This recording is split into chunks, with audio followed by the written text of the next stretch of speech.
Howdy folks, hope you're keeping well. In today's English video lesson, we're going to learn more vocabulary words with Dr. Sam Harris. I've created a playlist. If you like the words and the vocabulary that Sam typically uses, check out the playlist. All right, let's do this. Sam Harris in California, welcome to Hard Talk. Happy to be here. Thanks, Stephen. Sam, you have an extraordinarily popular podcast in which you talk with leading intellectuals across the world, but you also express your own trenchant opinions in a... The first word of the lesson is an adjective, trenchant. But what does it mean? It means very critical, biting, cutting, scathing. When someone expresses a trenchant opinion, they don't care about offending other people. They don't care about being liked or disliked. Let's pronounce it together. Trenchant, trenchant. podcast in which you talk with leading intellectuals across the world, but you also express your own trenchant opinions in a host of books that you've written. Which is more important, more meaningful to you? The conversation or expressing your strong opinion? Good question. I think I kind of split the difference there because, as you know, I don't do much in the way of standard interviews. I'm really trying to have a conversation every time I do a podcast. So I take up probably 40% of the bandwidth in any interview. So it really is. I get to hear myself talk to my heart's content. The next expression of the lesson is to my heart's content. It means as much as I like. It's a good phrase for you to level up your English. If you always say as I wish or as much as I wish, you could use this phrase, which also has a humorous tone to it. To my heart's content. Pay attention to the pronunciation of this word, content, because it could also be a noun, and we would pronounce this word content, which has a completely different meaning. And perhaps to the exasperation of certain guests. And perhaps to the exasperation of certain guests. Exasperation is extreme frustration. So he says, sometimes what I say may upset other people. It may cause exasperation. You could learn the adjectives as well. We have exasperating to describe a situation that is very frustrating. And you could use the word exasperated to talk about how you feel about a situation that causes a lot of difficulty. It gives you a lot of grief. Exasperation, however, is the You choose guests for the Making Sense podcast, which is listened to by millions of people across the world. Do you like to bring people in with whom you know you disagree and disagree really quite profoundly? Occasionally, yeah. I mean, a little of that goes a long way. I mean, depending on how profound the disagreements are. But I think what's important is to be able to talk about substantial issues. It's important to talk about substantial issues, not trivial. Trivial means petty, unimportant, but it's important to talk about issues that matter so much. Substantial. Issues or topics of substance and importance. And significant differences of opinion in a way that's civil and that converges on some kind of solution. I mean, the next word of the lesson is converge. When two ideas, usually opposing ideas, converge, they come together. And so he hopes to come to some sort of agreement or to find a viable solution. He hopes for these ideas to converge, to come together. Let's go back and hear this fantastic verb. About substantial issues and significant differences of opinion in a way that's civil and that converges on some kind of solution. I mean, I think the only tool we have for making intellectual and moral progress is conversation, and it's persuasion. If we can't persuade one another based on argument and evidence, we really, in the end, we have no appeal but to force, or force of numbers, or, it's just, it really... Would have no appeal. Appeal is kind of like option. So he is hoping for the conversation to be fruitful, to be productive. Otherwise, we'd have no other option but to apply some sort of force. We shed the veneer of civilization. To shed is to get rid of. And sometimes you'll see birds shedding their feathers. So this is to molt. To shed the veneer, which is like a very thin layer of something. He's using this phrase metaphorically, not literally. So let's go back and hear it again. I mean, in the end, we have no appeal but to force, or force of numbers, or I mean, it's just it really, we shed the veneer of civilization pretty quickly, and so I really do view conversation as a kind of sacred. So what he's trying to say is that sometimes we don't act in a civil manner, and this is not good. So he says that we need to practice the art of having a conversation. Tool. I'm just wondering why you have such faith in conversation and dialogue when it seems to me we live in an era of digital communication where frankly, exchange of views and information is easier than ever before, and everybody can put their opinion out there on a platform. And yet, far from easing humanity's ability to get along, it seems to be polarizing, dividing, and creating an ever more toxic environment. So your faith in conversation may be misplaced. Yeah, I didn't say I was an optimist. I'm not. I mean, I just think I see no alternative. Right, I think it's literally the only tool we have.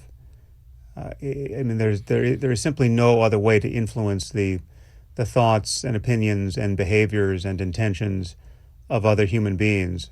And so, yeah, but I'm quite worried that we have created a kind of psychological experiment, that we've run on all of humanity or most of humanity all at once without anyone's consent. Without anyone's consent is kind of like a permission. It could be a formal permission as well. But let's go back and hear that word again with stress on the second part, consent. That we have created a kind of psychological experiment, that we've run on all of humanity or most of humanity all at once without anyone's consent, wherein we've created a circumstance where people can be successfully isolated with respect to certain kinds of dogmas. They can pursue any crazy idea to their heart's content, for year after year and find support for it online. The internet is having this dual function of allowing us to get access to really the totality of human knowledge instantaneously, but it's also allowing our sense-making to shatter and when something shatters, it is destroyed. So he says that we have a lot of information available, but sometimes it's really hard for us to make sense of things, and our sense-making is sometimes shattered. to really the totality of human knowledge instantaneously, but it's also allowing our sense-making to shatter and our epistemology to allow for a kind of balkanization of thought. I want to turn. When ideas are balkanized, they are separated. They are completely divided into different segments. This is sometimes problematic. So, for instance, in politics, if you say there's a lot of balkanization, people can't reach agreements and ideas don't converge. Balkanization. Pay attention to the stress pattern as pronunciation matters. And to perhaps one of the most contentious debates, frankly, tearing America apart right now, that is race and racism and how to respond. A contentious issue is one that creates a lot of disagreement, a lot of problems, maybe a lot of conflict. Contentious. So a couple words here with stress on the second part. So we have to my heart's content. Hopefully you remember that one. And contentious. This is a topic that creates conflict and people don't seem to converge on to it. what many people appears to be the clear evidence of discrimination at every level in American society, including policing and the justice system. You have spoken out against Black Lives Matter. You seem to regard it as a form of identity politics, which you say is a poison in America today. Why do you say that? Well, first let me say that I acknowledge that racism is still a tremendous problem in certain parts of American society and globally, and that racism is something that we absolutely have to oppose and criticize. And I mean, it is a problem for which there is a remedy, and we have been pursuing this remedy for many decades. A remedy is a cure. You could use this word literally, for instance, a remedy for a particular type of illness, or a solution, a viable solution to a problem, a remedy for this particular problem. In the U.S., but we've made a lot of progress, right? And we're now living at a moment where we are having a kind of moral panic advertised to us, and Black Lives Matter is one of the names of this movement, and one of the groups. It's a very loose group, but it's one of the groups that is making the most noise on this topic at the moment. And it's as though we have made no progress. It's as though this moment in American history exemplifies the worst symptoms of racism. And that's quite delusional. I mean, obviously, we have made a tremendous amount of progress. Obviously, this is one of the least racist moments in human. When you say something is delusional, it means that people in this particular situation are not getting a solid foundation on what's going on. They are a bit confused, that maybe they're misinterpreting something because they have been fooled, or maybe they're not thinking very clearly. Delusion is a state of mind where people cannot distinguish what's real and what's not, and maybe they see things that don't really exist. And this is delusional as an adjective. Delusion is its noun form. So he says that this is delusional. This is crazy. It's insane. In history, generally, globally, and in American history, and But may I stop you Yeah, just please. to point out that the obvious, that you sit with me, we're both, let's be honest, white, middle class, comfortable, educated people who represent perhaps the dominant grouping in our respective societies. And who are you, in the end, to tell Black Americans how they should feel right now? Because so many of them look around the reality of their own lives, their children's lives, and see a system which is systemically racist, not least when it comes to the police. And they feel it is their right and their duty to express a level of anger, frustration, and an unwillingness to accept that, which is surely understandable. Well, it's in part understandable. I mean, what is really understandable is that there is a lot of misinformation and misunderstanding being amplified. I mean, so if you're going to be outraged over. When something is amplified, usually we use this word to talk about sound. It gets a lot bigger, it gets a lot louder. So when an idea is amplified, you can imagine that it is heard a lot more often. The racist behavior of racist cops, or the racist consequences of systems that promulgate racism, whether there's any actual living racists or. To promulgate is to spread, is to disseminate, is to distribute. So you could promulgate a particular rhetoric, and we had this word, it's persuasive language. You could promulgate also certain ideas, and this verb is pronounced with stress on the first part. Promulgate, promulgate. A good synonym for it, as I said, is disseminate, disseminate. Let's go back and hear that word again. Behavior of racist cops, or the racist consequences of systems that promulgate racism, whether there's any actual living racists around to implement those systems. Well, it's not a choice, is it? We are surely duty bound to be No, of course. outraged by that. I'm as concerned and as outraged as anyone is about those things, but I'm doubly or additionally concerned that we not find racists where they don't exist, right? That if you're going to find racists everywhere, you're going to find the real racists nowhere, right? I mean, you're going to do an immense harm in the process. And so to take the variable of police violence is very important if you're going to worry about the consequences of racism and the way it's causing black men preferentially to get shot and killed in America. Pay attention to the pronunciation of the word preferentially, because we have a verb which is prefer, but this word is pronounced preferentially. And also the noun is preference. You have to find out whether in fact that's happening, right? Whether in fact black men are being shot in greater numbers, right?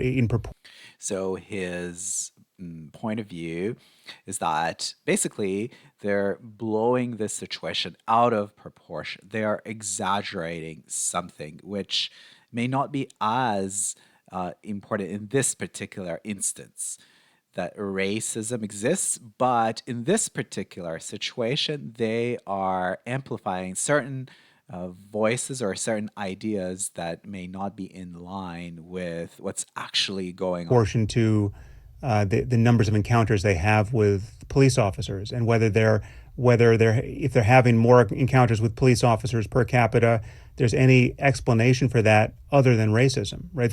My concern currently in America is that any disparity you find, whether it's with respect to police violence or employment or wealth or any variable of interest. Disparity is a difference, but it is a difference usually because there is some form of unfair treatment. So if you say that there is a disparity between the way that African Americans, for instance, are treated and white people are treated, it means that there is a difference, but maybe there is some form of discrimination there. There is some form of unfair treatment, disparity. And of great social importance.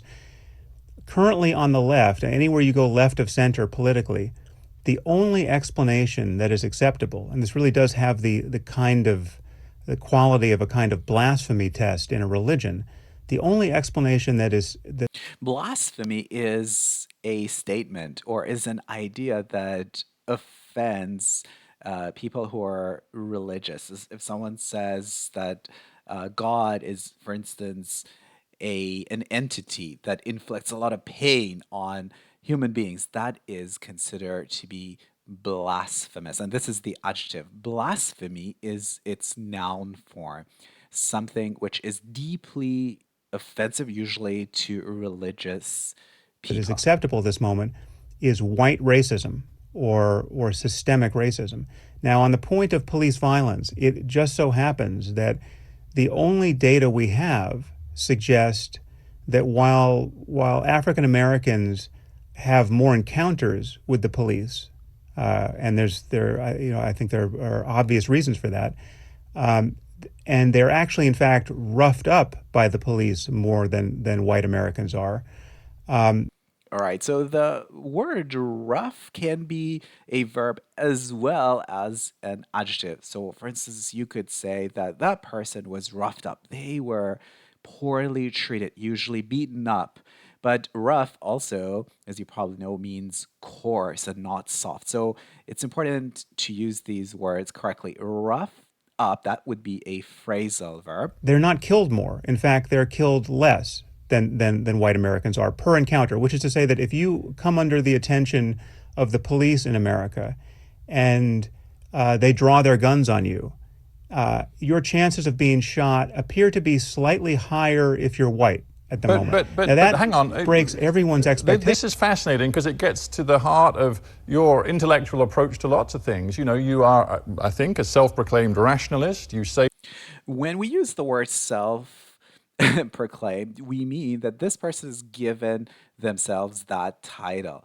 It's a good adjective to learn, self-proclaimed. Let's go back and hear that again. Now that hang on. breaks everyone's expectations. This is fascinating because it gets to the heart of your intellectual approach to lots of things. You know, you are, I think, a self-proclaimed rationalist. You say that you are determined to be driven by the evidence, by data, by the science, not by emotion, and still less by things like religion or any other faith-based knowledge belief system. So evidence matters. But if you look across the piece, you've alighted on one piece of evidence, but surely there's an overwhelming tract of evidence about incarceration rates, what happens to black kids in. Incarceration is a good word, and it refers to imprisonment and putting people in jail, incarceration, right? So, what the host is asserting is that we need to look at other pieces of evidence that are out there. Anyways, as always, I want you to exercise critical thinking when it comes to these debates and check out the vocabulary in the description. Let me know what you think of this lesson. Thanks.